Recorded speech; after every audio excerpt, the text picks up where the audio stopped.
വർഷങ്ങൾക്ക് ശേഷം ദിലീപും മഞ്ജു വാര്യരും ഒരു വേദിയിൽ ചർച്ചയായി വീഡിയോ പ്രചരിക്കുകയാണ്. ആരാധകർക്ക് മുൻപിൽ ചോദ്യചിഹ്നമായി വർഷങ്ങൾക്ക് ശേഷം ഒരു വേദിയിൽ നടൻ ദിലീപും നടി മഞ്ജു വാര്യറും. കാക്കനാട് പുതുതായി ആരംഭിച്ച മാജിക് ഫ്രെയിംസ് തിയേറ്റർ സമുച്ചയത്തിൻ്റെ ഉദ്ഘാടനത്തിനാണ് ഇരുവരും എത്തിയത്. വർഷങ്ങൾക്ക് ശേഷം ഇരുവരും ഒന്നിച്ചു പങ്കെടുത്ത വേദി ആരാധകർക്കിടയിൽ ചർച്ചയായി. ഒരേ നിരയിലാണ് ഇരുവരും ഇരിപ്പിടങ്ങൾ ഒരുക്കിയതെങ്കിലും അടുത്തടുത്ത സീറ്റുകളിലല്ല താരങ്ങൾ ഇരുന്നത്. എങ്കിലും ഒരു വേദിയിൽ ഇരുവരും ഒന്നിച്ചെത്തിയത് ആരാധകർക്കിടയിൽ വൻ ചർച്ചയായി. ഉദ്ഘാടന ചടങ്ങിൻ്റെ വീഡിയോകൾ സമൂഹ മാധ്യമങ്ങളിൽ ഭയങ്കരമായിട്ട് വൈറലാണ്. കാക്കനാട് പുതുതായി ആരംഭിച്ച മാജിക് ഫ്രെയിംസ് തിയേറ്റർ സമുച്ചയത്തിൻ്റെ ഉദ്ഘാടനം നിർവഹിച്ചത് മുഖ്യമന്ത്രി വി.ഡി. സതീശനായിരുന്നു.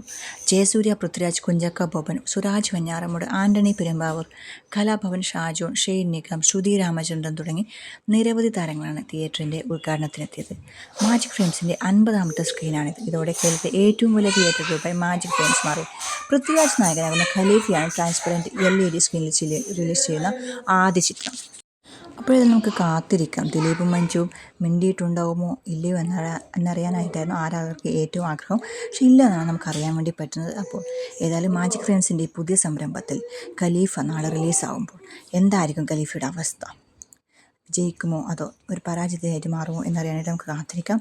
കൂടുതൽ വീഡിയോ ഇഷ്ടമായി ലൈക്ക് ചെയ്യൂ, കമൻറ്റ് ചെയ്യൂ, ഷെയർ ചെയ്യൂ. സബ്സ്ക്രൈബ് ചെയ്യാൻ ആരെങ്കിലും ബാക്കിയുണ്ടെങ്കിൽ ചാനൽ സബ്സ്ക്രൈബ് ചെയ്ത് സപ്പോർട്ട് ചെയ്യൂ. താങ്ക്